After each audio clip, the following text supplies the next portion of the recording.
Hello, Dr. Moore here from chemjoint.com. I'm here to discuss how you can quickly determine the hybridization of atoms in organic molecules.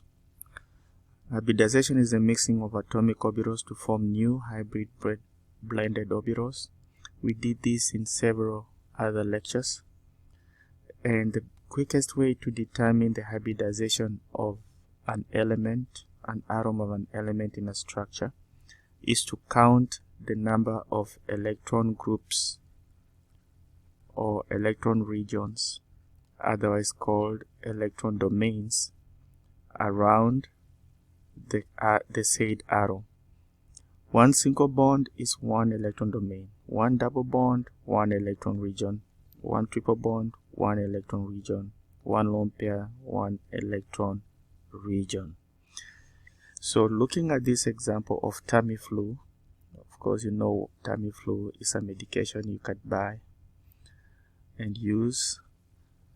Okay, so this drug that's used against flu looks like this, and if I need to determine the hybridization of this carbon, there's a carbon right there, the first thing I'll do, I'll show the implied hydrogens, because each carbon must have 4 bonds on it when it's neutral.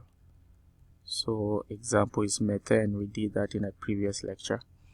So I show, because I have 2 bonds, I show 2 other bonds that are going to implied hydrogens.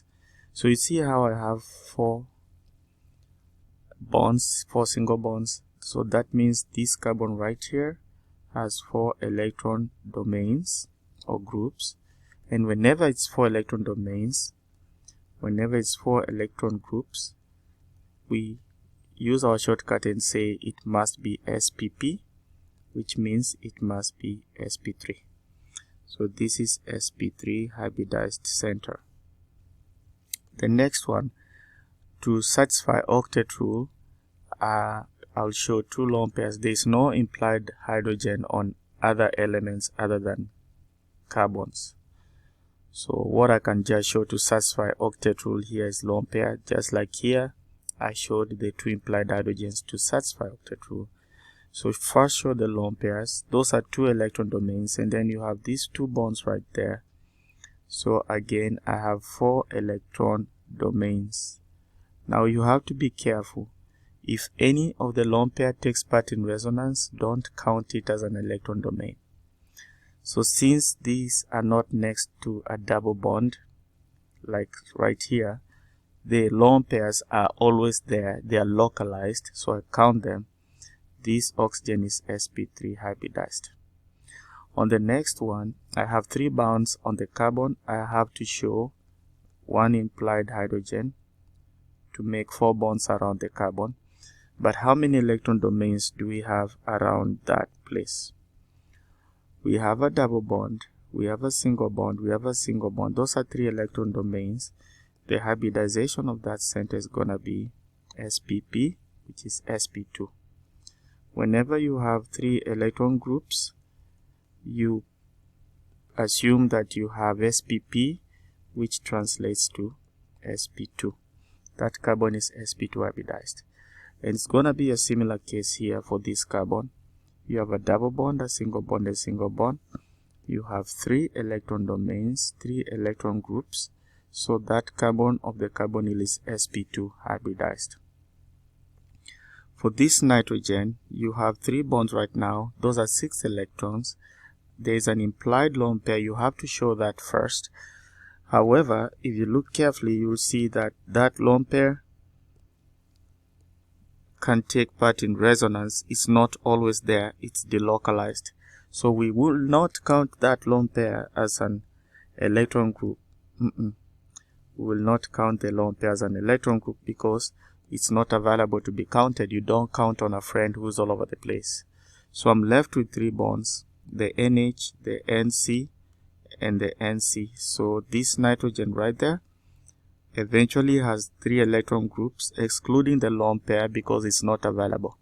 If it was localized, like in this one, this lone pair is not in resonance, then I know that I have 3 single bonds and a lone pair that is always there. If I'm to cut right here, then that nitrogen right there has 4 electron groups. So this one will be sp3, but this nitrogen right here would be sp2, not counting the lone pair that is taking part in resonance in the amide functional group. Okay, so if we ended up, for whichever reason, with 2 electron groups somewhere, we will call that hybridization on the atom sp. And S and a P, 2 things, 2 alphabets. Let's look at another example. In this example, you have epinephrine. Epinephrine, otherwise known as adrenaline, is a molecule that is produced from the adrenal glands, and it's used in the treatment of asthma or allergic reactions. This is the formula of epinephrine, and you'll see that I'm asking what's the hybridization on those arrows. We use the same shortcuts that we have here of counting electron domains. So looking at this carbon, I have a single bond, and a double bond. Yeah, it says double bond, but it's 1 electron domain. Seeing that I have 3 electron groups, that has to be sp2. Here, I'll have to show implied hydrogen, and it's gonna be away because OH is towards me. I have 4 electron groups or domains or regions. That is sp3. Here, I have to show 2 lone pairs to satisfy the octet rule on oxygen. There's a bond to hydrogen, there's a bond to carbon, 2 bonds, 2 lone pairs. You have 4 electron groups, including the 2 lone pairs. You have to be careful to make sure that the lone pairs are always there and not in resonance. If they're in resonance, you will not count the lone pair taking part in resonance. Usually out of the 2 lone pairs or 3 lone pairs, only 1 lone pair takes part in resonance. So here we count both. 1 lone pair, second lone pair, 2 bonds, that's 4 electron groups. Hybridization on that oxygen is sp3. This nitrogen, we show the lone pair. There's no double bond here to do resonance. The lone pair is localized. I have 3 single bonds and a lone pair. I have 4 electron groups. Again, this nitrogen is gonna be sp3 hybridized. That's that for epinephrine or adrenaline. Let's look at another example. In this example, we're going to talk about Viagra. Viagra, otherwise called as sildenafil, that name, of course, is used to boost male sexual urge or correct erectile dysfunction. This is the structure of Viagra. So I will show the lone pair on nitrogen. There's no double bond next door. This lone pair is always there, and this nitrogen has 4 electron domains, so it will be sp3. Okay, and yeah, bond angle for sp3 is 109.5. We discussed those in another video. For the sulfur, I have a double bond, single bond, 4 electron domains, no lone pair, that's sp3. Again, because you have 4 electron domains, now you know the drill. And then this nitrogen has 6 electrons right now in the bonds. One has to show a lone pair first before determining and counting electron domains. That lone pair is not in resonance. You know, if the double bond was somewhere here, then yeah, we can push resonances. But if you look closely, the double bond is on nitrogen. Usually when the double bond is on nitrogen, you don't use the lone pair to do resonance. That lone pair is available to act in acid-base reaction. So we will count it. So I have the double bond, single bond, and lone pair.